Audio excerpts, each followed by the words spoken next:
It's time for a new kitchen from Kitchen Designs. Kitchen Designs in Panama City Beach and Santa Rosa Beach offers full-service cabinets, countertops, and flooring, plus cash and carry cabinets available the very next day. Kitchen Designs has been family-owned and operated for over 20 years. Visit their showroom at 7934 Front Beach Road and on Lynn Drive in Santa Rosa Beach. Or call Kitchen Designs, 850-775-4150. Hello, this is Rick Vossen with RV of Panama City, your local Stormore portable building dealer, located at 2241 East Baldwin Road. Shopping for a garage, portable building, cabin? We build them anywhere from 8 to 16 foot wide, 10 feet to 60 feet long. We can do insulation, electricity, transom dormers, thermal windows. Come, let's customize a building together. Rick Vossen, Stormore portable building dealer, Panama City. Hey there, business owners. Do you feel lost in a sea of numbers, struggling to navigate your day-to-day accounting? At Lighthouse CPAs, they specialize in guiding businesses to make more money and keep more of what you make. From bookkeeping to tax planning, they've got you covered. Plus, with their user-friendly software, managing your finances has never been easier. Spend less time on paperwork and more time growing your business. Call Lighthouse CPAs, 850-785-5254. Hey, Howard, what you doing up there? Listen to this story about Swampy Jack and the Swamp Ape. You know, the Florida Bigfoot. Oh, yeah, like Abominable Snowman at the Old Miracle Strip Amusement Park. No, Clyde, like the Florida Bigfoot. They call it a Swamp Ape. Right. Swampy Jack's One Go Adventure in PCB has a ride called a Swamp Ape, like the Abominable Snowman, only turbocharged. No, I'm listening to a story on YouTube about Swampy Jack and the Swamp Ape. Right, Swampy Jack. That's his story and the reason he built his Swamp Ape ride. Man, I love that Abominable Snowman. What was the song I used to ask for? I remember you like Kickstart My Heart. Yeah, that's it. What say we go to Swampy Jack's in Panama City and give it a whirl? I hear he's got a mostly tame swamp ape there. Oh, come on. You can't catch them, much less tame them. Why, they're the hide-and-seek world champion. Swampy Jack's One Go Adventure, 284 Powell Adams Road, Panama City Beach. WGSX Lynn Haven, WVLQ Port St. Joe. Powered by Panama City Toyota. And that's out of the ballpark. ESPN, Northwest Florida. It's the next evolution of sports talk radio.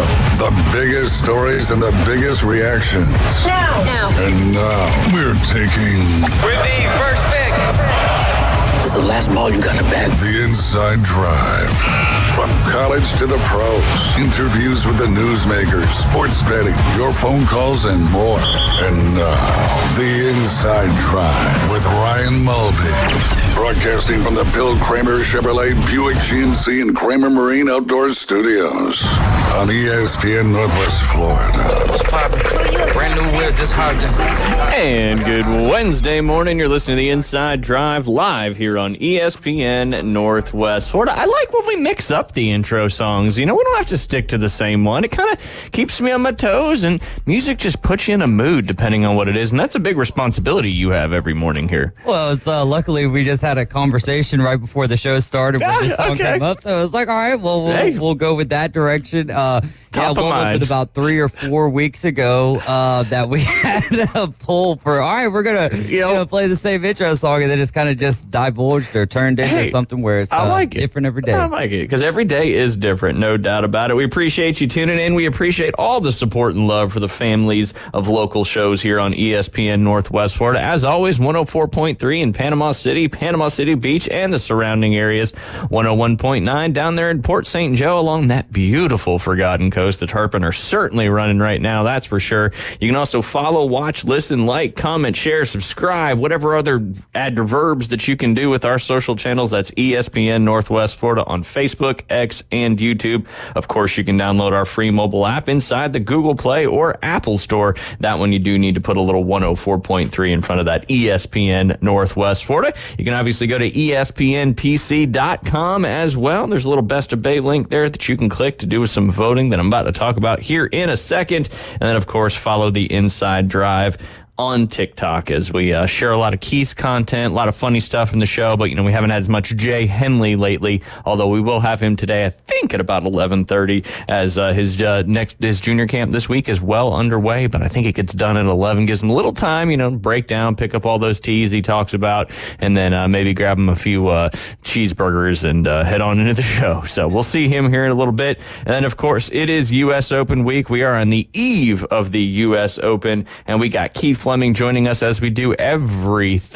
Wednesday at noon. We're also going to have Alan calling in the second segment with Keith so we can do our pick'ems there. But no calls today? Well, we can do calls, but line 2's been funky. All right. Well, I'll get with him. And originally he was going to have to listen and text in anyway, so we can run that back. I'll can run that back. Reading text off. There you go. Well, I could just have him text me directly too. Whichever way is better for you, boss. But absolutely. So Best of Bay competition. Here we are on day 3. We appreciate if you voted so far. If you haven't, get out there and vote once per day per email address. Everybody's got more than one email address. Hopefully you can remember the password to log back in. Oh, it's once per day? Once per day. I tell people 5 times per day per email address. Wow. They're probably getting there. Well, if they're voting, then they're finding out. I also told them just make up as many email addresses as you need to, man. They do it for other things. Dedication. Yeah, you're entering these other sweepstakes, making up email addresses. So if you already have, log in, vote once per day per email. email. All kind of things. That's it. Hey, better tell them 5 times a day than than the opposite. Yeah.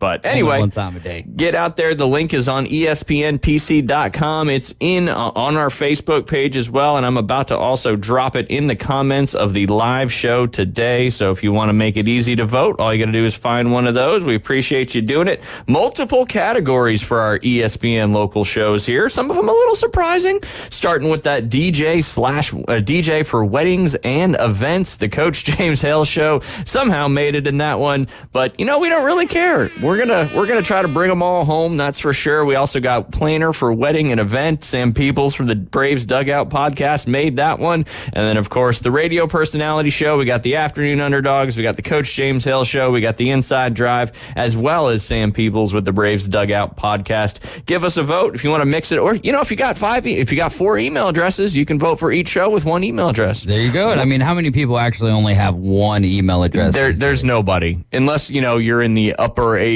bracket, maybe we'll say 80 to 100. You may not even have an email address, and if you don't, good for you. I did talk to someone yesterday. They called in one. I forget what it was that they wanted, but they were like, I asked them for their email address. They're like, I don't got one of them. I was like, all right then, brother. Must be nice. Not getting any spam when you don't have an email address, that's for sure. And then, of course, we landed ourselves in the TV personality category as well. The Afternoon Underdogs, the Coach James Hale Show, the Inside Drive here with me and Jay Henley, and then, of course, Sam Peebles with the Braves Dugout podcast. So we appreciate your love. We appreciate your support, and get out there and vote. You can do it now, between now and June 24th. Also, when you're in there, do my beautiful wife a favor and find Beach House Sales and Development. You're going to want to check that. Oh, is he bailing out? He is bailing out. I mean, is it so tiring to be in here? All he does is sit here. I mean, you could even take a little nap. I know you could. You could. Man, lame. That is lame. Oh, yeah, I'll be there way more this week because the junior tournament. We'll catch them tomorrow. Sure. I'll believe it when I see it. But anyway, while you're in there doing some Best of A voting, go and find services, both people and businesses, and go to Real Estate Company and Realtor, and you'll find both Beach House Sales Development and my beautiful wife, Beth. Do us a favor, give a vote there. We'd appreciate that very much. Again, that's the Best of A voting. You're going to hear that every day here on the Inside Drive until June 24th, and then the winners will be announced in August. So again, you can win yourself some money doing this as well. If you vote in 25 or more categories, I don't think that's per day. I think that's just for the whole process. You'll be automatically entered to win a $250 gift card. And who doesn't like free money? That's a tough one. People who don't care about money, I guess. But I still even think that they would like some free money. If you're not caring, then maybe free money falls right into that category. I don't know. It's like money's not my focal point, but if I'm getting free money, then you're not gonna turn it down. Yeah, I'm not gonna turn it down. And I'll try to turn it down. There you go. So we got 1, 2, and then we got 5, 8 more opportunities for the big Atlanta Braves 7-year send-off from ESPN Northwest Florida. We had a winner this morning on the Coach James Hale Show. It'll be coming up again at 12:40 today. All you got to do is be caller number 10 when you hear the cue to call. We've had several people that really have been on top of this thing and have multiple entries, including our gentleman yesterday who have 4 total entries. But you'll automatically win a sweet qualifying prize today. That is going to be a Dave & Buster's swag bag, a sweet jersey, and of course, a $10 Swampy Jack's gift card. You can qualify as many times as you want. You'll be entered to win the grand prize of a trip to see the Braves play the Toronto Blue Jays Saturday, September 7th. Hopefully, they'll be playing a little bit better baseball by then, and that'll include hotel spending cash, food and beverage at the game, as well as some amazing seats, all part of the Xfinity Club. We appreciate PCB Hobby, Fairfield Inn, Hampton Inn on Thomas Drive, and Home 2 Suites for sponsoring the 7-year send-off. Also got to mention, last week I was fairly lucky, got my first redfish, but of course, I don't fish too much with my daughter. She's a dock fisher. She'll come out there for a little bit. But yesterday we were back home in the afternoon waiting to get ready for practice. She's like, can we go fish a little bit? So we took the kayaks out to the point. I've been talking to a lot of people who give me little tips here and there, and I feel like I'm as much equipped as I've ever been to actually kind of know what I'm doing. And she got out there, casted a few times, maybe about 10 minutes into it, and landed herself it was a good sized redfish. If I actually knew what to do with them, we might have had a free dinner last night, but one day I'll learn how to do that. Yeah, YouTube, man. That's YouTube and some commitment. Yeah. I just don't want to waste anything, but the video you sent, man, I know that was a trout. So little different. For the most part, just because of the skin. Gotcha. But at the end of the day, man, just cut it up and eat it. There you go. Raw. Don't even worry about nothing else. Hey, sushi. There you go, man. But I just wanted you don't even need no seaweed, but you can just pick some. Yeah, you can. Just you got everything you need right there. Yeah, just eat wet it. Sushi. Wooshy. Wooshy. It's salty wooshy. Yeah, salty wooshy. Oh man, that would be interesting. I don't know how that would go digestively, but you don't know until you try. You don't know until you try it. There you go, brother. But I wanted to give her a quick shout out, and she was so excited, and just a really cool moment to be able to share with her. And she's like, "Oh, this is easy." I was like, "Yeah, easy. I've been trying to do this forever." I would say more aggressively over the last couple months, just because it's one of those things I do to kind of get some therapy and that kind of stuff. But she was absolutely stoked, and of course, bragging to all her friends and her brother, who has not caught a redfish or a trout or anything like that. But he'll be there. We're getting better at it. We'll see how it goes. Some crazy news out of the sports world yesterday, David, and that is that the sponsor conflict, I know this was a lot of people talking about it. Maybe you guys I don't know when it came out, so I don't know if you were talking about it on the Afternoon Underdogs. Talked about it right at the very end of the show yesterday. There you go. So Joey Chestnut, everybody knows who Joey Chestnut is. When I was in college, Joey was kind of coming up in the eating world, and there was a eating competition at Broadway at the beach in Myrtle Beach, and one of our friends was going to go try to eat as many chicken wings as he could, and they had multiple different food. They had like hard-boiled eggs, chicken wings, of course, hot dogs, and some other things, and he was there, and he won. I think it was the chicken wing eating contest. That was really before he was anybody, but anyway, everybody knows him now. He's the 16-time champion of the Nathan's Famous Hot Dog Eating Contest. He will not compete in the annual 4th of July event over there at Coney Island that's been going on for as long as I can possibly remember. Chestnut, who is competitive eating's biggest star, who is known as Jaws, kind of took the reins from Kobayashi many, many years ago. Now Kobayashi is officially retired from Major League Eating, and he's trying to get his health a little bit better. Perfect time to Brett Favre. Just come on back. Just come on back. Here's your opportunity. But he's won the event 8 years in a row, and then since he's reportedly agreed to a sponsorship deal with Impossible Foods, a company that makes plant-based hot dogs, which kind of surprising that he went that route, but who knows? And it's a competing company, obviously, to Nathan's Famous Hot Dogs, which are delicious, by the way. I don't even, obviously right there. It's like, I don't know if it's obvious, but they do. I guess they do make hot dogs. Yeah. I mean, it'd be impossible for me to eat those things, so.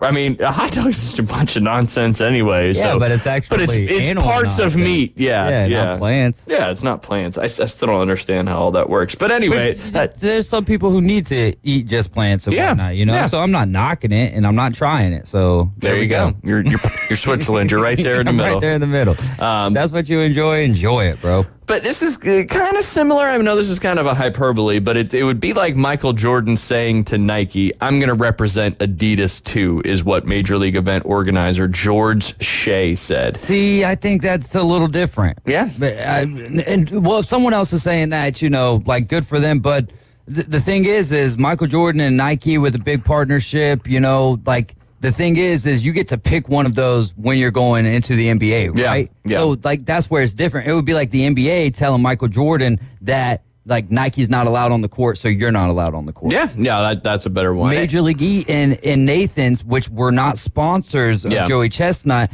he's had prior sponsors in the past that they were okay with. Yeah. Oh, now all of a sudden you've got a competitor, which it's all up to Nathan's. It's their contest. They get to do what they want. I think that they're kind of shooting themselves in the foot to an extent. And that's where I'm going to get with our poll question here in just a few minutes. He says, I love competing in that event. He said he was gutted to find out that he wouldn't be able to compete. He loves competing in the event. He loves celebrating in America with all his fans over the great country on the 4th of July. And he's also been training to defend his title. And if you've ever watched that documentary on competitive eating, you know how much effort and work they put into it. And it's brutal.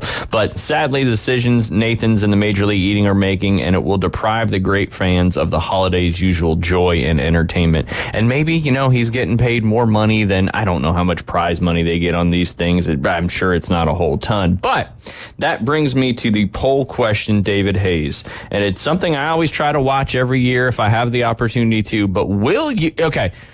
Constant in the poll question, you normally watch the Nathan's 4th of July hot dog eating contest. Winner gets 10,000, second place 5,000, third place 25,000. Okay, so he's made 180,000. How many has he won? He's won the last 8 straight, but he's won it 16 times. So I'm sure that prize money's went up over the years as well. But he's made probably over $100,000 doing this thing with other sponsorships and stuff like that too, probably even more. But if you normally watch the Nathan's hot dog eating contest, are you going to watch this year without Joey Chestnut in the competition? Because he's the guy everybody seems to watch. You watch it because of that. All these other people, you really don't know who they are, and they've always been there's always been a challenger to try to dethrone Joey Chestnut as he kind of took the reins from Kobayashi probably 8-9 years ago, and he's not going to be competing in it anymore. So are you going to be watching it? We shall find out. But, Major League Eating said Joey Chestnut is an American hero. We would love nothing more than to have him at the Nathan's famous International Hot Dog Eating Contest, which he has dominated for years. We hope he returns when he is not representing a rival brand. Chestnut owns the top 10 performances at Nathan's famous hot dog eating contest, including downing a record 76 hot dogs and buns in 2021. He ate 62 franks and buns to win last year's event. So the 4th of July over there at Coney Island is maybe not going to be quite the same. Oh, it's not going to be the same. I do think that maybe, Nathan's will see kind of the misstep that they're taking here. It's like, what are you going to lose by all right, Joey Chestnut's there watching or representing the impossible. Well, first off, there's a demographic of people who watch. Yeah, maybe you pull in. Yeah, they're maybe they pull in, right? But also at the same time, people might side with Nathan's off the fact that he's, representing a plant-based, you know what I mean? And it just seems like to them, let's say weak or something like that. You know what I mean? To that extent.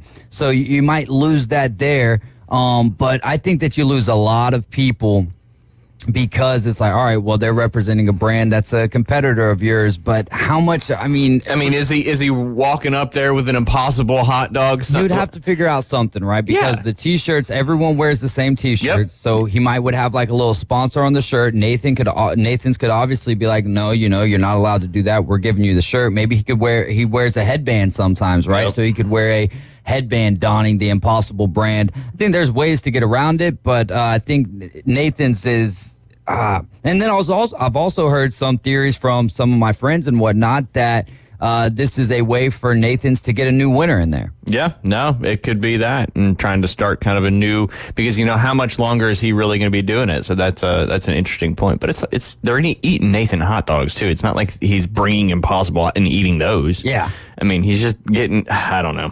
It just cuts some wild sports news. Jealousy. That's right. Ugly trait. It is, and it's all over the place. That is for sure. Also had some sports news this morning. A Hall of Fame, big-time NBA great, Jerry West, passed away at the age of 86. He was selected to the Basketball Hall of Fame 3 times in his storied career as a player and executive whose silhouette was considered to be the basis of the NBA logo. He died this morning at the age of 86. West was the 3rd player in NBA history to reach 25,000 points, was an all-star every year of his career, and led the Los Angeles Lakers to the NBA Finals 9 times, but only winning 1 title in the 71-72 season. He was also a 12-time All-NBA selection and NBA Finals MVP as part of a losing team in 1969, the first year where the award was given out, and still the only time it went to a player on the losing team, and part of the NBA's 75th anniversary team. His basketball life bridged generations. West played with Elgin Baylor, whom he called the most supportive and graded player in his era, and Wilt Chamberlain. As a coach and executive, he worked with the who's who's of the NBA stars for the past 40 years: Kareem Abdul-Jabbar, Magic Johnson, James Worthy, Shaquille O'Neal,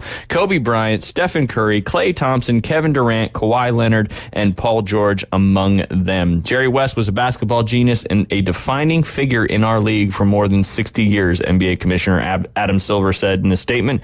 He has distinguished himself not only as an NBA champion and an all-star of his 14 playing seasons, but also a consummate competitor who embraced the biggest moments. I valued my friendship with Jerry and the knowledge he shared with me over the years about his basketball and life. On behalf of the NBA, we send our deepest condolences to his wife, Karen, and his family and his many friends in the NBA community. The NBA is planning a pregame tribute tonight before Game 3 of the NBA Finals, before the Boston Celtics and Dallas Mavericks play in Dallas tonight. West was the personification of basketball excellence and a friend to all who knew him. The Clippers said in an announcement at his death, adding his wife, Karen West, was by his side when he died.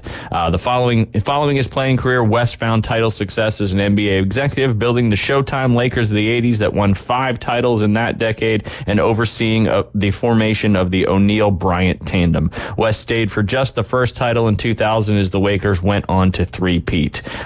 Just a legend in NBA, and really probably without Jerry West, we would not be where we are today in the NBA world. So, well, we wouldn't have a logo, that's for sure. It's just wild stuff. And PGA Tour is kind of a similar thing. I don't remember who that was modeled after, but Jerry West passed away at the age of 86 this morning. When we get back, we're going to starting to talk a little bit about some Rory McIlroy news, and the number 1 pick in the MLB draft seems to be really only getting better each game. We'll dive into that just a little bit. You're listening to the Inside Drive live here on ESPN Northwest Florida. ESPN Northwest Florida, your home for Mike Greenberg. Drew Holiday, his role is anything you need on a given night, he'll do. You need someone to go out and score you 20 points, he'll do it. You need someone to shut down your best player, he'll do it. You need someone to be a great leader, great attitude guy, great glue guy, all that stuff, he'll do it. He's a roles player. He's not a role player. And he is as important to that team as anyone. Greeny. Weekdays on ESPN Northwest Florida. Good morning. This is Joanna with your weather forecast from ESPN Northwest Florida on this Wednesday. Possible thunderstorms and mostly sunshine this afternoon and evening with a wind at 10 miles per hour out of the southwest and a high of 90. Tonight, look for mostly clear skies with a temperature near 77. Tomorrow, a high around 90 and mostly sunshine and likely thunderstorms. This weather forecast is sponsored by Mid-South Lumber, the best little lumberyard in Panama City. Thank you for keeping that dial on ESPN Northwest Florida. Rely on it. Los Rancheros has been doing it right for 20 years. Los Rancheros brings a top-shelf dining experience to you with the opening of their beautiful new building. Watch all college and pro games on Los Rancheros' 14 large-screen TVs with great drink specials daily from 2 to 5 and during all the games. Los Rancheros, the place for live sports and great food on 23rd Street between Jenks and Harrison. Are you looking for a place to take a leak? Do you have a truck, tractor, or other hydraulic equipment leaking or not performing as it should? At Reliable Hydraulic Solutions, we can get you back to work. Do you have a busted or leaking hose? We can typically replace them while you wait. Hydraulic cylinder or pump needing repair? In many cases, we can have it back to you the next day. Reliable Hydraulic Solutions, 6840 Highway 77 in Southport, just south of Tractor Supply. The best place in town to take a leak. Back to the Inside Drive with Ryan Mulvey from the Bill Kramer Chevrolet Buick GMC and Kramer Marine Outdoor Studios. It's alive! Look alive! We're alive! On ESPN Northwest Florida.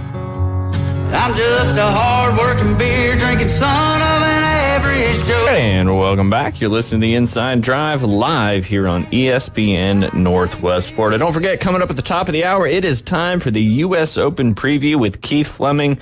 Maybe Jay will show up at 12:20 so we can do our picks. Who knows? I know Alan's going to text him in. Make Jay text him in. Maybe he can't fall asleep before then, right? I don't know. Maybe he can. He's got a recliner.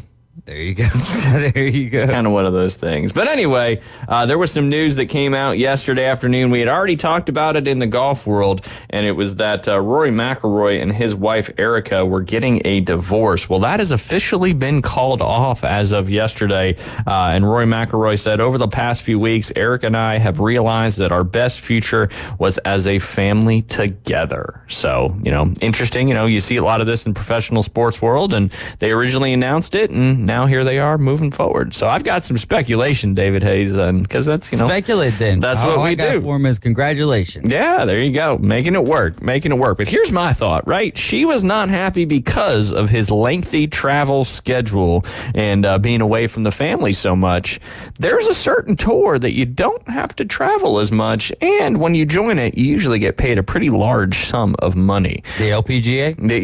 Yeah. I think the travel schedule there is pretty demanding as well, but Senior Tour. The Senior Tour isn't, that's not as bad. Now, unfortunately, the Senior Tour and the LPGA Tour, you really don't get paid a lot of money compared to these other two tours, unfortunately. But DP World Tour. He is already a member. Yeah, you're doing good. There's a few more besides the one that I am obviously referring to. The Asian World Tour. The Australian Tour. The PGA Tour. Americas. That includes Canada and Latin America. That was the length of, I'm out of them. I think we've peaked now. And then you got the Korn Ferry Tour, but that's a lot of these are a step down too. But anyway, now that's that old Live Tour. Rory McIlroy hasn't won a major in 10 years. Now he's won a few tournaments this year. One was the partner tournament, and then he won over there at Quail Hollow, which he's just one of those golf courses that he certainly is fantastic at. He's won there many a times. The PGA Championship's actually going to be there next year. But and again, I speculate. I'm always talking about the Live Tour, the PGA Tour, and the state of golf because that's kind of the business that we're in. But it would make sense. Rory to the Live Tour. They're starting these new where they're going to own golf courses and all that. He doesn't, he wants to spend more time as his kids are getting older. Poppy's getting older. Be around a little more. The Live Tour only plays, I think 10 to 12 events, and they skip 2 or 3 weeks in between. Yeah. He's qualified for all the majors, even if I think, I don't know where he finished in the Masters this year. But, the world's changing. You're seeing the Masters invite people. You're seeing the PGA Championship invite people that are on the Live Tour. Maybe they said, hey, Rory, I'll stay with you, but you got to go to the Live Tour so we can get a bag and you can spend more time with the family. Do you think she proposed that or he proposed it? That's a great question. I mean, this is complete. It probably wasn't actually proposed, but we're going to say it was. I'm going to say she proposed it. Maybe an ultimatum, some may say. There you go. Because I don't see why she would care about what tour he's on, or and she's probably pissed off at Jay Monahan because of how Rory kind of was the fall guy for the PGA Tour the last couple of years, and then he left the Players Board and then tried to get back on. The players wouldn't vote him back on, so. So there's just a lot. And he's been probably the one rumored the most to be making a jump. But if he made the jump to the LIV Tour, I think the PGA Tour has a serious problem then at that point. I mean, Scotty's just right around the corner, right? Just one cop car ride away. Yeah, Scotty. I mean, depends on where he... You got me there. I was really listening, and then it hit me. But I mean, Scott, he's dominating the PGA Tour and all the majors anyway. So it's time for a new challenge. Yeah, there you go. Go play 54. Can you do it with only 54 holes, Scotty? And in a shotgun and on a team, right? And with Scotty, how often are we seeing now? He does get off to good jumps.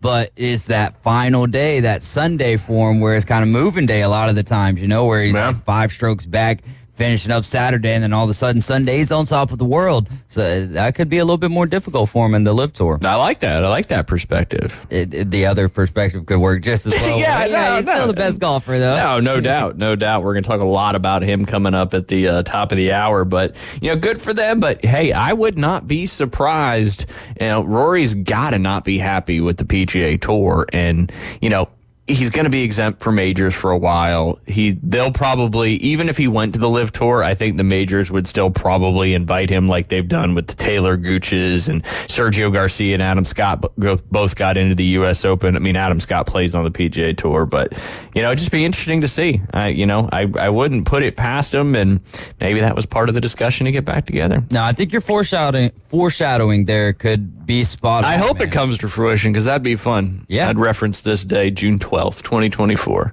which is ironically only a week after the merger was announced that has never happened. And then 2 years ago was basically when the LIV Tour came to be. Yeah, Tiger Woods doesn't seem to be making any headway, or at least we're not hearing about it. Yeah.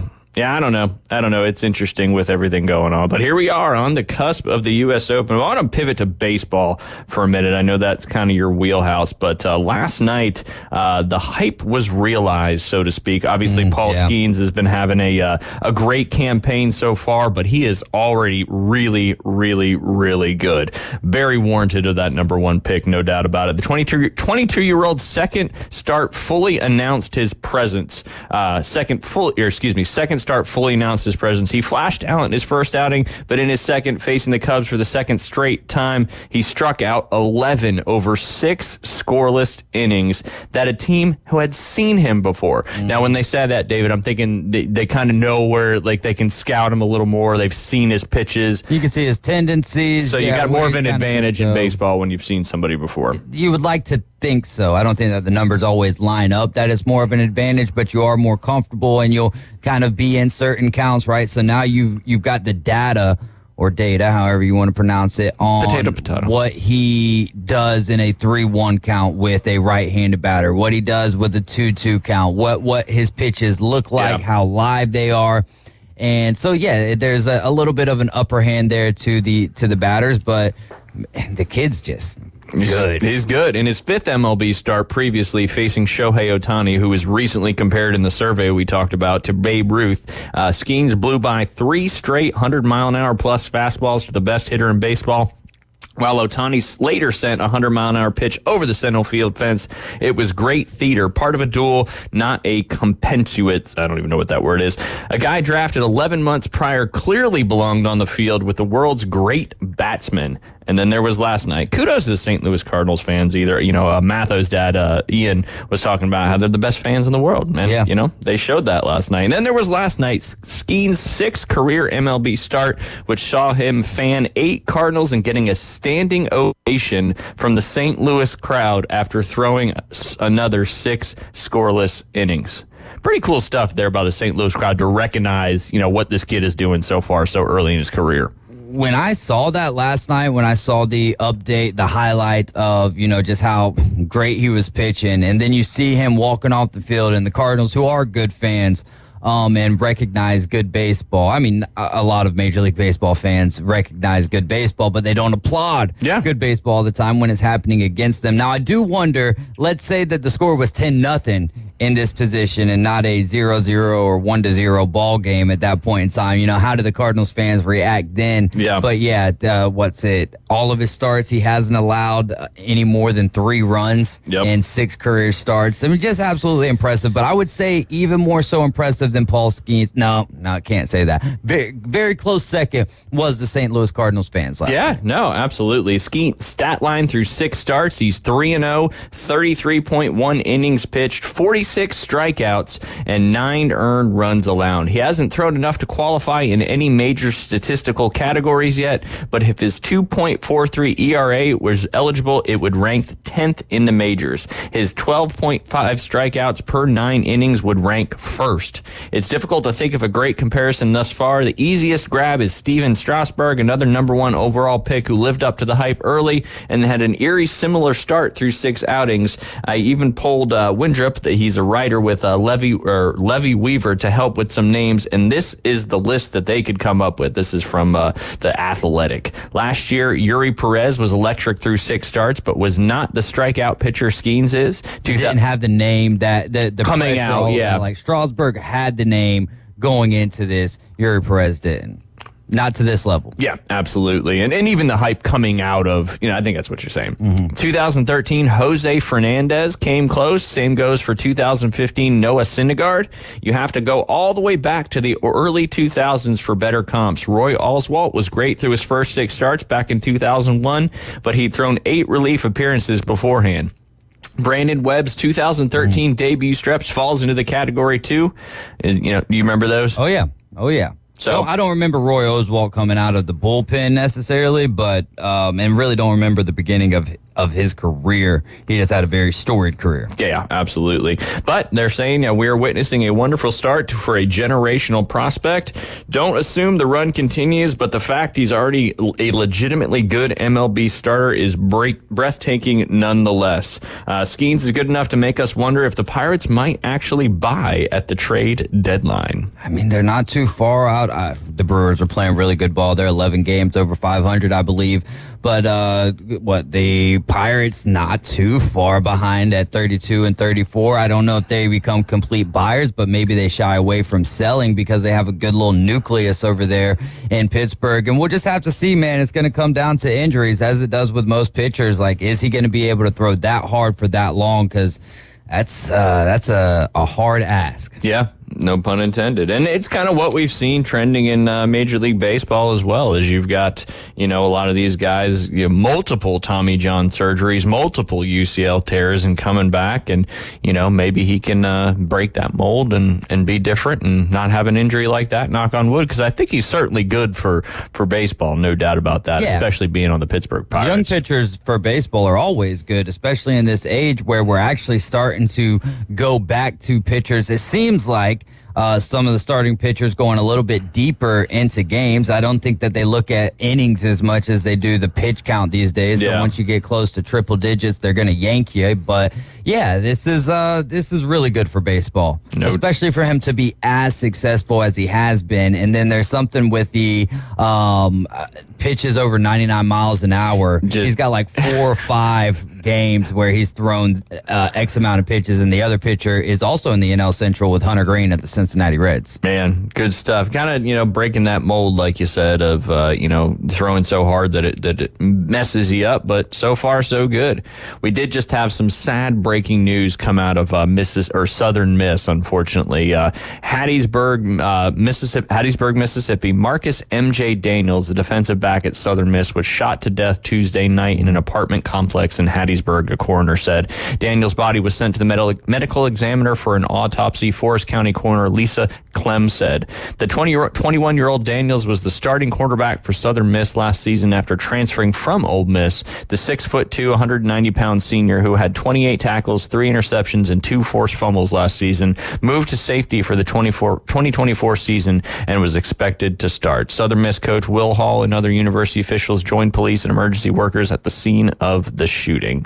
So some sad breaking news coming out of Hattiesburg, Mississippi, where Coach James Hale played some football.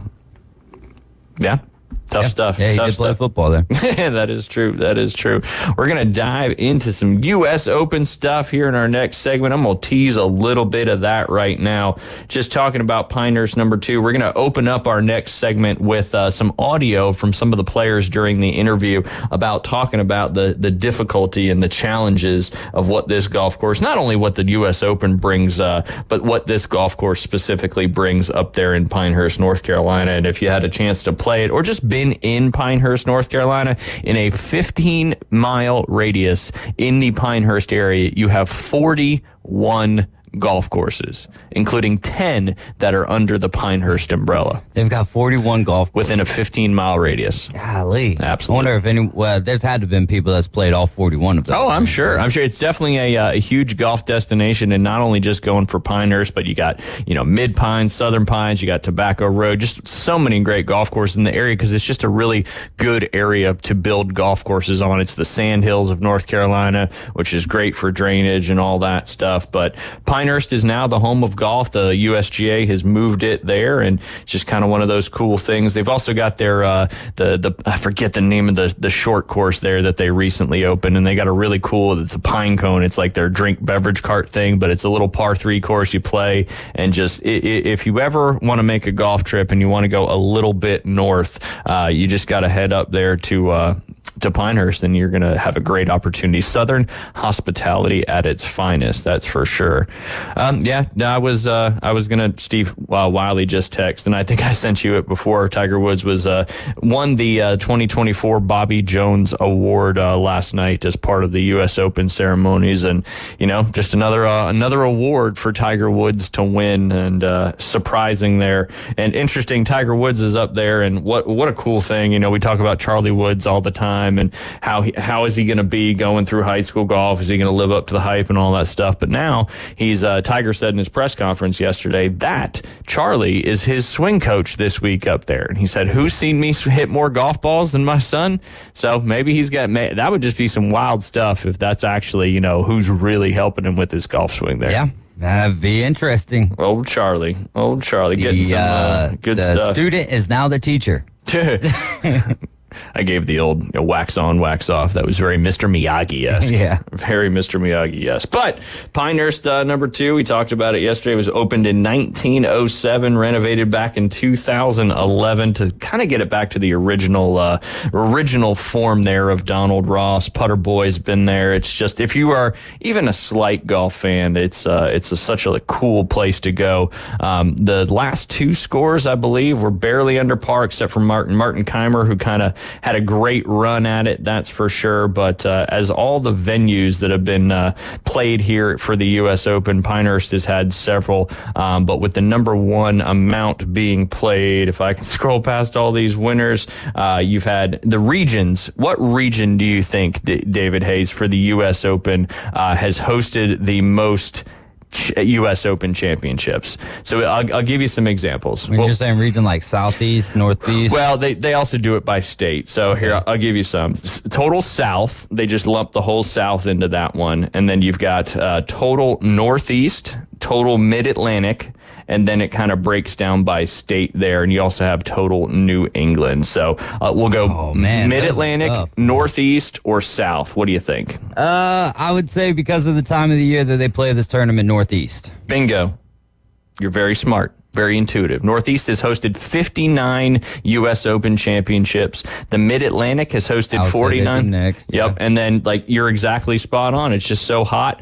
And there's only been 10 total in the South. And that includes the Pinehurst as well. But some states that have hosted, Massachusetts has hosted 10 U.S. Opens. Rhode Island has hosted 1. That brings 11 to the total of New England. New York has hosted 20 U.S. Opens, with the most being hosted at Wingfoot Golf Club, usually on the West Course there. And then Pennsylvania has hosted 17. My home state of New Jersey has hosted 8, with 7 of those being at Baltusrol Golf Club. Maryland has hosted 5. North Carolina has hosted 3, all 3 of those being at Pinehurst. Georgia has hosted 1. That was at the Atlanta Athletic Club a long, long time ago. Probably never see a U.S. Open, as they've played a lot of PGA championships there. And then Oklahoma has 3, and Texas has 3. Illinois has hosted 13. Ohio Ohio 7, Michigan 6th, all at Oakland Hills Country Club. Even Minnesota with Hazeltine has hosted 4. Missouri has hosted 2. Wisconsin 1. Colorado 3 at the beautiful Cherry Hills Golf Club. California's got 15 total, and then Washington has 1 at Chambers Bay back in 2015, where Dustin Johnson 3-putted away his first major championship victory. When we get back, we're going to jump into that audio about how difficult Pinehurst number 2 is for the players. You're listening to the Inside Drive live here on ESPN Northwest Florida. ESPN Northwest Florida. The afternoon underdogs. We were the city of all the franchises most recently that have finished bridesmaids. And a lot of people were giving us gripe about that. You know, oh, look at Philly fans. Oh, they're finishing second again. Well, we finished second. Where were you at? You weren't even in the championship game, were you? So shut your ass. 4 to 6 weekdays. 104.3 ESPN Northwest Florida. Hey there, folks. Looking for a place that feels like home right in the heart of Panama City? Well, look no further than Charlie Corm's Place at their new location on 15th Street. Charlie Corm's is not just a place, it's an experience. Imagine cozy corners, friendly faces, and the aroma of delicious dishes that'll make your taste buds dance. From sunrise breakfast to late night bites, Charlie Corm's on 15th Street has it all. Charlie Corm's Place on 15th Street is now offering exclusive weekday lunch specials. Visit Charlie Corm's Place on 15th Street. Look for the giant mural. Discover the new Kia during the summer sticker sales event going on now at Bill Bird Kia. Our SUV family is built for all-in adventures and endless possibilities. Whether you're traveling on the highways or off-road, you'll do it with grace and grit. Now offering 1.9% APR for up to 48 months on the purchase of a new 2024 Kia Sorento or a new 2024 Kia Sportage. You'll get the perfect balance of comfort, safety, and technology. Bill Bird Kia is the home of the 20-year, 200,000-mile warranty. Stop by and see us at 2435 East 15th Street or anytime at BillBirdKia.PanamaCity.com. Now enjoy the view this summer because the road is yours in a brand new Kia from Bill Bird Kia. Offer from Kia Finance America for the purchase of a new 2024 Kia Sorento or new 2024 Kia Sportage with $2,165 per month per 1,000 financed and 48 months. Quality is limited. No down payment required. Cannot be combined with other finance offers. The 20-year, 200,000-mile warranty is a Bill Bird Kia warranty. See dealer for complete details. Offer for well-qualified buyers. Must take delivery from dealer stock through 7/8/24. The locals love him. You're gonna love this. You are my favorite. It's my favorite. Everybody's favorite. The Inside Drive with Ryan Mulvey. Live from the Bill Kramer Chevrolet Buick GMC and Kramer Marine Outdoor Studios on ESPN Northwest Florida.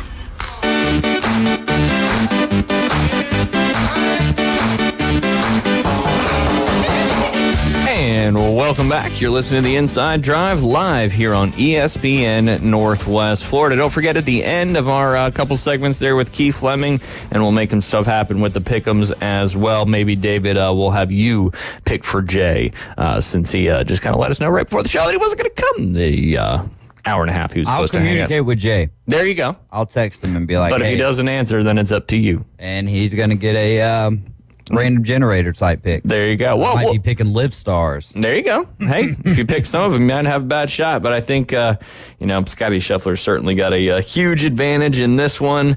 If he doesn't win this one, there is a little wager I placed, and that'll probably be why. Because I bet on Scotty to win with one of the bonus ones I had, and if he doesn't, that's why. Oh, you'll be the sole reason. I will be the sole reason. It has nothing to do with his game or somebody else that played. It's the first time I've ever put money on, or my bonus bet on Scotty Scheffler to win. So, but U.S. Open, the players have been getting their after their practice round interviews, talking about the golf course and just a really cool place. And there was an audio clip that came through Instagram yesterday that David's going to play for us, and we'll dive into it.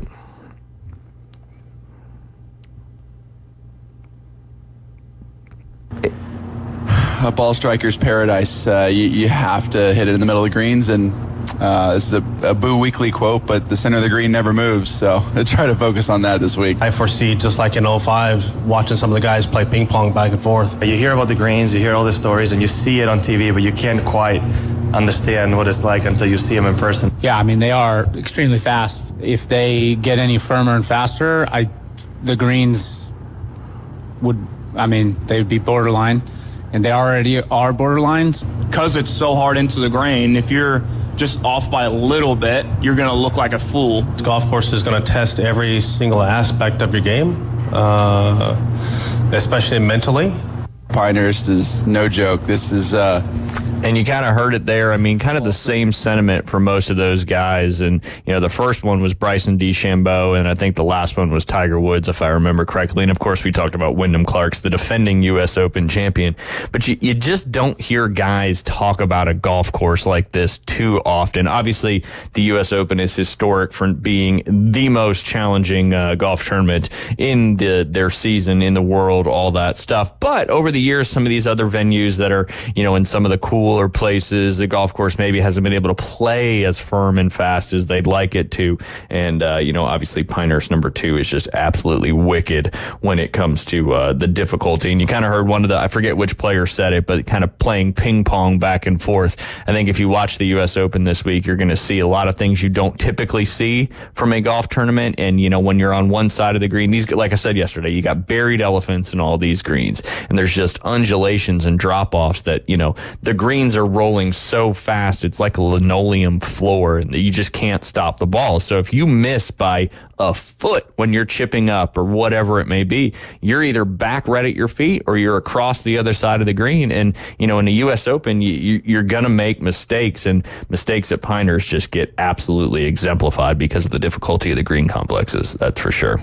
Should be fun to watch. I love seeing those shots that, look kind of good for a while, and then they just start rolling back, and you hit it from the same spot again and again and again and again. And not to mention the golf course, like we said yesterday, is a par 70 playing almost 6,700 yards, which is absolutely ridiculous. And it's not just the greens that are difficult. You've got some fairways that got some generous landing areas, but they're going to be firm and fast as well. And if you just get a little off, you have to be hitting out of the fairway in order to hold these greens. You heard the one guy say, middle of the green is a victory when you're playing this golf course, but there's a lot of places in the middle of the greens on these greens that just aren't flat, and it's impossible. But if you're hitting any of these greens out of the the brush and the sandy areas, and because there's really no rough here at Pinehurst number 2, it goes from fairway to waste bunkers and tufts of wispy grass and stuff like that. And if you're not giving yourself an opportunity out of the fairway, it's going to be really tough to score and hit good shots and capitalize on your golf game. So I think we're going to see. And I kind of hope he does now, but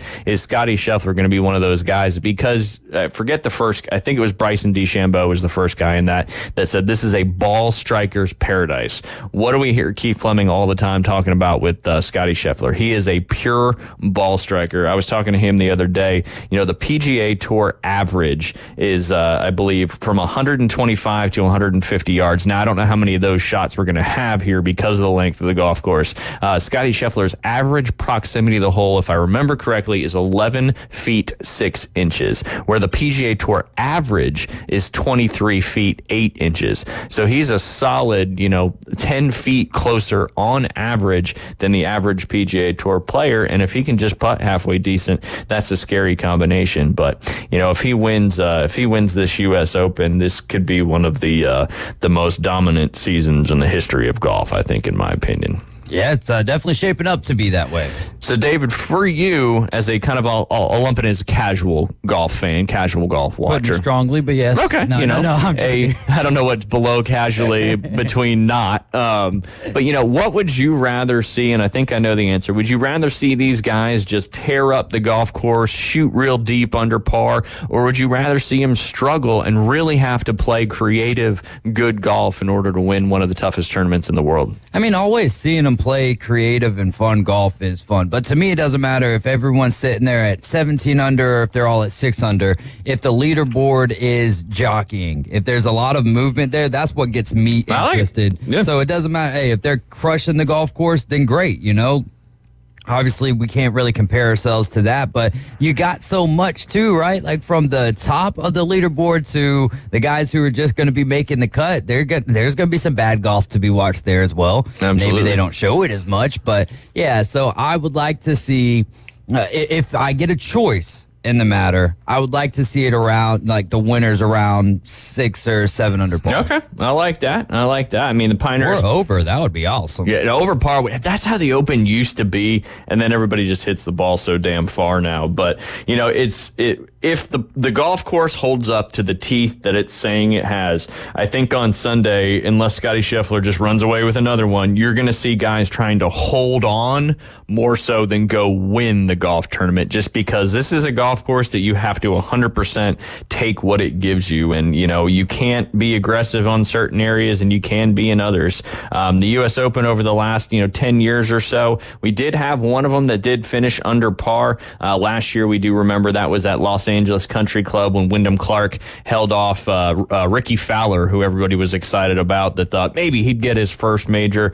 He won $3.6 million last year. The purse this year is all the way up to $4.3 million. I believe, without doing research, that'll be the largest individual tournament purse in golf history, because the Live Tour, they get paid $4 million to win it. Now, I'm not counting the FedEx Cup. Obviously, if you win the FedEx Cup, you get that huge, I think it's $10 or $12 million now. Hell, it may even be $20 million now. I think it is like up there at 20. Which is nuts. But that's a little different because that's a season-long thing, and then it gets whittled down to about, I think it's 50 golfers in the final event, maybe even less. So this could be the largest individual purse on any tour in any golf tournament that we've seen. Back in 2022, that's when Matt Fitzpatrick broke through. Wyndham Clark won by one stroke last year over Rory McIlroy. If we remember, Rory had that great final round, which he does a lot of times in majors, but sometimes it's just a little bit too late. So there was only a one stroke margin of victory in that one. 2022, Matt Fitzpatrick, that was at the Country Club up in Brookline, Massachusetts. He only won by one stroke, being -6 for the 4 rounds over, who guessed it, Scotty Scheffler and Will Zalatoris. 2021, now Live player and not playing in the U.S. Open because he withdrew due to a foot infection, I believe is what it was. That was John Rahm at Torrey Pines. He's always played that golf course really well. 6 under par for that tournament. He only won by one stroke over Louis Oosthuizen. 2020 at Winged Foot, Bryson DeChambeau broke through for his first major championship, being -6 for the tournament. The only player under par in that tournament, winning by 6 strokes, kind of cruising in that one in the final round over Matthew Wolff. So that goes to show you, he was 6 under par. Not one other golfer in the field was under par. Gary Woodland, what seems like a long time ago now, he won out there in Pebble Beach. He won by 3 strokes over Brooks Koepka. Pebble Beach is one of those that always seems to get people go a little bit lower, and I think that's because of being out there in the Pacific. It's you got Poa annua grass. It's a little bit softer. The golf course is a little bit softer, so I think you can score a little better on that one. He was -13 in that tournament. Again, 3 strokes over Brooks Koepka. Do they play Pebble Beach every year, even if it's not? Yeah, it's part of the Pebble Beach. I think it's now the AT&T Pro-Am. So it's part of, and it was a signature event earlier this year. So yeah, they have the amateurs part of it as well, and then you play. So Pebble Beach is always played every year, and then sometimes it's played twice. Kind of same thing with Torrey Pines. They play that. It was the Farmers Insurance. I think it's changing now, and then sometimes that's in the U.S. Open mix as well.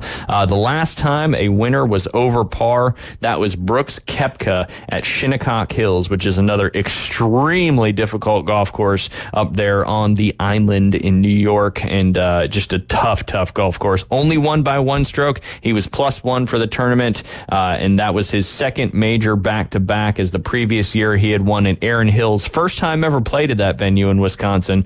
Played a little bit easier. I think they had some rain. He was 16 under par for the tournament, won by 4 strokes over Hideki Matsuyama and Brian Harmon, but 16 under par in that one was pretty special. And then Dustin Johnson, I think that was his first major victory, and then he went on to win the Masters a couple years later, in the COVID year. This was exciting. It was at Oakmont. He won by 3 strokes and kind of finished on a very high note, couple groups up from the final group. He had a beautiful shot on 18 to a few feet, made the putt, was only -4 for that tournament, won by 3 strokes. And then Jordan Spieth back in 2015. Hard to believe Jordan Spieth won the U.S. Open at Chambers Bay over almost 10 years ago. He was -5 in that one. Dustin Johnson and Louis Oosthuizen finished 1 stroke back, but Chambers Bay, there was a little bit of controversy. They had fescue greens, fescue golf course. It's out there in the Pacific Northwest, but it was extremely hot. So kind of a little bumpy, and Dustin famously 3-putted on the last hole, the par 5 that he hit in 2, thought he had it locked up and missed a short putt, and Jordan Spieth came back down and ended up winning that one as well. And then I'll end going back to I'm going to do 2 more because it's kind of adds to my point. Martin Keimer won in Pinehurst number 2 10 years ago. He cruised to a wire-to-wire victory. Just played unbelievable golf that week. 8-stroke victory, -9 over Eric Compton and Ricky Fowler. The purse back 10 years ago was $1.62 million, and here we are now at $4.3 million. 2012, 2013, Webb Simpson won at the Olympic Club. Justin Rose won at Marion, both +1 in those particular golf tournaments. So kind of the whole point of this exercise is the margins of victory are usually very small, and the total score to par is a lot lower than most golf tournaments, even other majors, when it comes to the PGA Tour and all the other tours that we have. So a lot of good stuff. Last time Tiger Woods won, 2008, and he did it on a torn ACL, and I think he had a broken tibia or fibia, something like that, and beat Rocco Mediate in that 18-hole playoff. And you'll never forget the putt. Is that Jay, maybe? Somebody just buzzed at the door. That would be exciting. Tiger Woods, just an unbelievable appearance, kind of sealed his legacy as one of the best golfers of all time after forcing the playoff on that great putt. I do hate that the U.S. Open has an 18-hole playoff the next. He did show up. Unbelievable. We guilted him into it. You don't even have to text him. He is here, and perfect timing. Maybe he got a little rest, a little break. He does have some baby blue shorts on, if I'm not mistaken. But when we get back, we'll be joined by Keith Fleming. Tell everybody hi, Jay. Did we guilt you in? You did. I had to sit in some AC for a few minutes. You do look a little recharged. Come on, you're just going to sit here and listen to Keith anyway. Yeah, that's true. Yeah. You might as well do it with us and hang out, have some fun. Camp going well? It's good. Hopefully Coach Jay survives it all. So you got 2 more days this week, 4 more days next week, then you get a break, right? Yes. There you go. Yes, See, just working. Thank God. What's going on in here? You know, talking. Assumed you were going to be here, so I had some stuff planned for you. But here you are now. I'm here. I know, but now Keith's coming on. I'll be at the 12:20. There you go. Let Keith talk his. No, this is our week. This is the U.S. Open week. Yeah. You love the U.S. Open. Yeah, I do. I do. All right, well, we got to take a break now that you're here because it is 11:57. You're listening to The Inside Drive live here on ESPN Northwest Florida. Jay is in the house. I think he was just sandbagging us, tailing us he wasn't going to come, but here we are with a great surprise.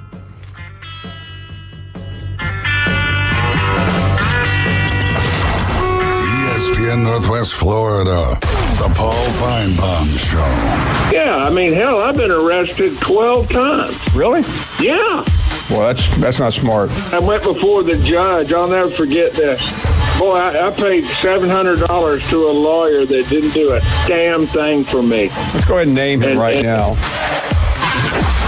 Paul Feinbaum, weeknights, 6 to 10 on ESPN Northwest Florida. Good morning. This is Joanna with your weather forecast from ESPN Northwest Florida on this Wednesday. Possible thunderstorms and mostly sunshine this afternoon and evening with a wind at 10 miles per hour out of the southwest and a high of 90. Tonight, look for mostly clear skies with a temperature near 77. Tomorrow, a high around 90 and mostly sunshine and likely thunderstorms. This weather forecast is sponsored by Mid-South Lumber, the best little lumber yard in Panama City. Thank you for keeping that dial on ESPN Northwest Florida. Rely on it.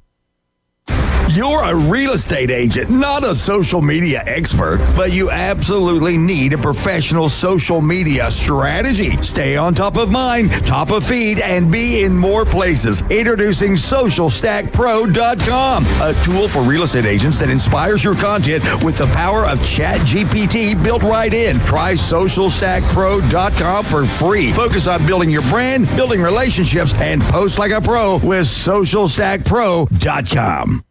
Your safety and proper care of your boat in an emergency is crucial. When it comes to on-water assistance, response time is everything. And since 1996, in the Bay or on the Gulf, it's Sea-Tow. Sea-Tow's Coast Guard licensed captains are on the scene in an average of 1 hour or less. Sea-Tow gets members home or back to boating faster. Become a member today at seatow.com or call 850-234-2323. WPLQ Port St. Joe, WGSX Lynn Haven. Powered by Panama City Toyota. ESPN Northwest Florida. Behind some strong defense, clutch pitching, and a solid offense, this 2024 Brave squad's gearing up to make some noise in the National League. He sends one soaring to right field, back to the chop house, 3-0 Braves. He's done it again. Tonight, the Braves road trip rolls on from Baltimore as Austin Riley and the Braves take on the Orioles at Camden Yards. Coverage starts here after the afternoon underdogs on ESPN Northwest Florida.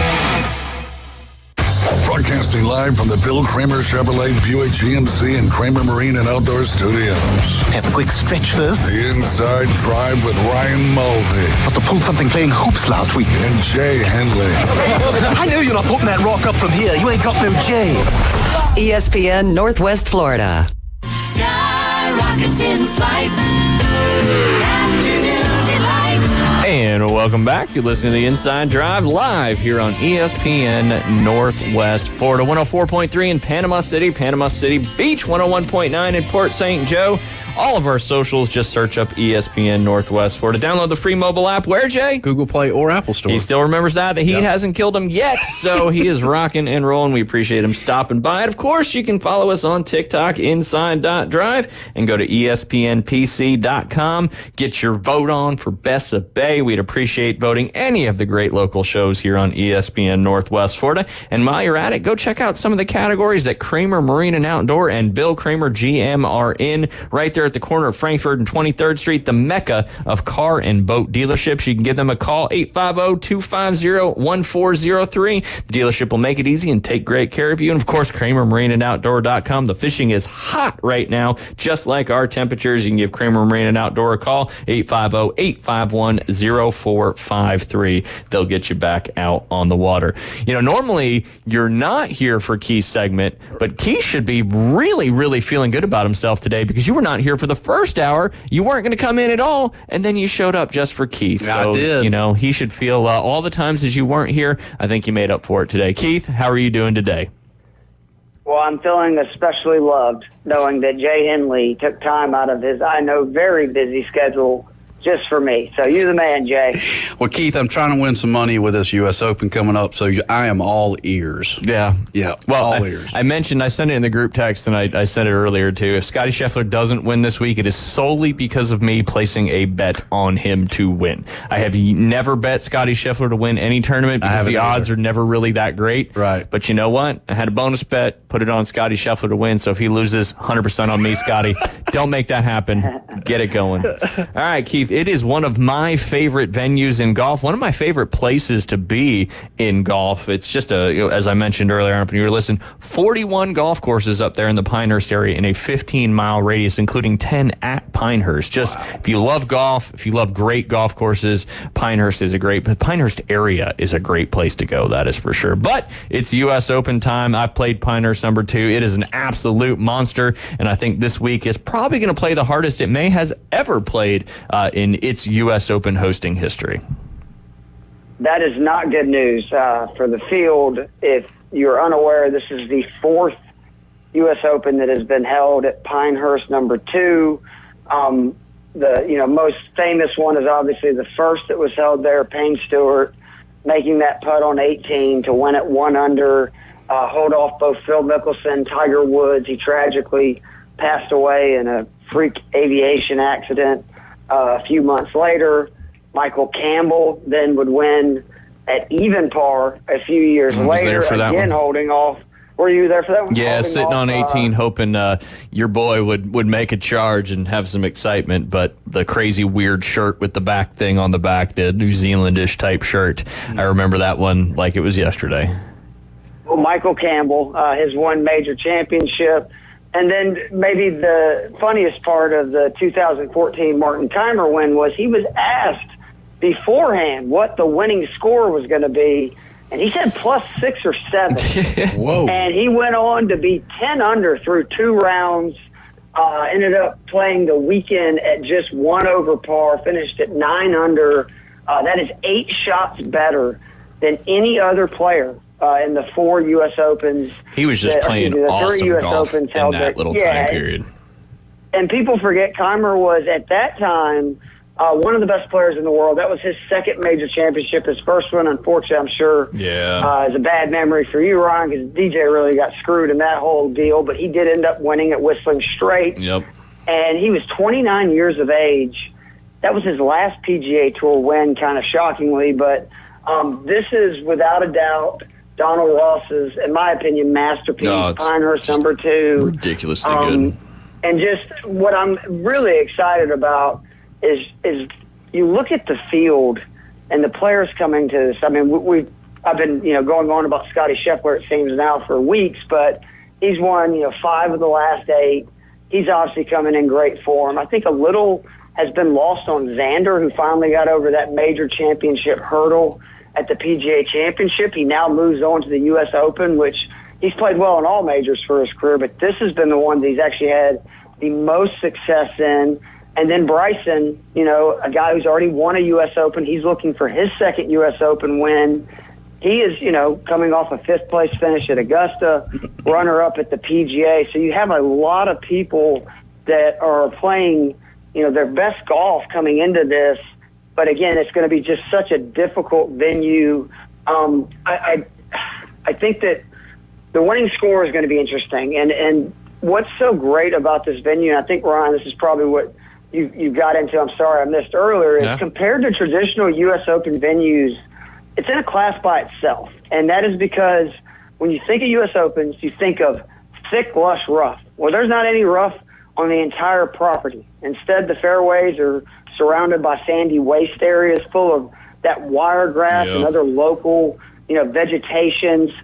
This course has made a real push, to kind of show that it is possible to have a great golf course that is good for the environment, because, water is going to be an issue, unfortunately, in this world moving forward, and golf courses take a lot of it, and that's one great thing about this venue. It does not use a lot. The fairways here are as wide as you can think of, and again, that's something you don't normally translate to a U.S. Open, but they are lined with enormous palm trees that can give you a lot of issues.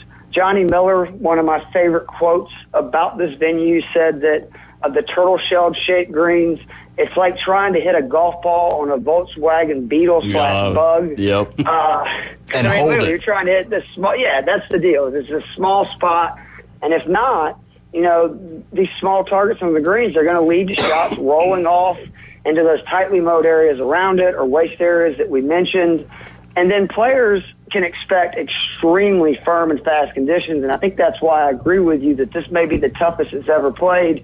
Tiger said in his press conference he would not be surprised if they reached 13 on the step meter this week. Stupid. That is insane. Stupid with the undulations in those greens. Yeah. Like 13 on a somewhat flat green is difficult, but these, and I'd mentioned it earlier this week with David. I said, it's like, Johnny Miller's quote's fantastic, but you got elephants buried in all these greens, and you don't see undulations like this.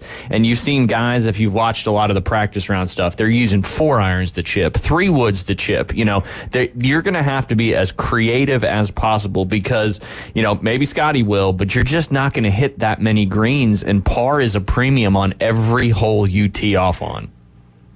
Absolutely. Golfers are going to rely on really precise distance control, and patience is a big factor this week, to your point, because this is not a course where you can get aggressive. This is not a course where sometimes you just have to take your medicine, make your bogey or even your double in some instances, and just move on, or you can shoot yourself out of the event. Again, this is particularly true on approach shots into the greens. I'm targeting players this week. I want guys who are accurate off the tee. And then other than that, I want elite mid to long iron players. The players that I targeted this week that are not elite ball strikers, which I think that there is a lot of advantage in those guys this week at this venue, are the ones that are just have unreal creativity around the greens and, hands of a surgeon, to where they're going to be able to scramble their way around this course. Pinehurst number 2 is one of the very rare courses where it gets more difficult the closer you get to the hole, which that's something that we see in 20, 25 handicaps, right? Yeah. Like where they might be able to hit a decent drive, they might be able to hit a decent iron shot, and then that's when the trouble's at. For the pros, that's hardly ever the case, but it is this week. But make no mistake about it, this course is a beast. It measures over 7,500 yards. It's a par 70, only 2 par 5s. It's a beast. Brutal. In every sense of the term, it ranks as the 5th longest course on the PGA Tour in relation to par since 2015 and 2014, the average round played 3 shots over par, making it the 4th toughest on tour in that time period. No surprise, the courses that were above that are Shinnecock Hills, Winged Foot, and Oakmont, which again, we know those courses, they're just traditionally very difficult. I did not look into comp courses this week because, again, I think this is a course on by itself. Instead, leaning into key stats, and then also just guys that play difficult / U.S. Open course as well. But the key stats I looked at is good drive percentage is very important on difficult courses. Same thing for strokes gained approach on difficult courses. I looked at driver accuracy. I did look again at strokes gained total on U.S. Opens difficult courses, but something that's different from a lot of other courses. Really leaned into bogey avoidance, 3-putt avoidance, because it's so important to not compound a mistake by 3-putting a green after all the issues just to get it on the right level. Par 4 scoring is going to play huge. It does on any par 70 course, and there's only 2 par 5s. Strokes gained around the greens on tight lies, difficult courses, and then proximity basically from 175 or approaches on 175 yards or more. You are looking for a jack-of-all-trade players here. I mean, it would not surprise me, to your point, if somebody like Scotty Scheffler, who is, I think, without question, the best ball striker on the planet, he could have, one of those weeks with his irons and his driver where he hits it great. But I just think that this course is such an equalizer that I'm going to get into some names here in a minute that they're not necessarily the best ball strikers in the world, but they excel at a lot of things that are very important to not make big numbers, to avoid those bogeys, and that's why I'm using them. The DK lineup and bets, I'm going to anchor, and again, this is a cash game lineup. I mean, this is a single entry, 50-50, or if you're doing like a single entry with your buddies, I would recommend anchoring it with Scotty Scheffler at 13,000. You really have no choice at this point, right? Like, he's just proven that if you're going to win whatever you're doing, if it's DK, if you're doing some other golf fantasy, like, you have to have him in your lineup at this point.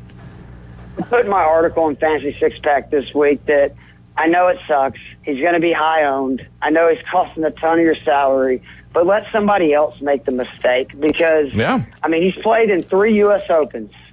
He's finished 3rd, 2nd, and 7th. So, obviously, U.S. Opens are not something that really give him a lot of problem. He is 1st in total strokes gained in the field the last 36 rounds on these difficult par 70 golf courses. Those are without, more than 2 par 5s. He's 1st in total strokes gained in the field on comp courses.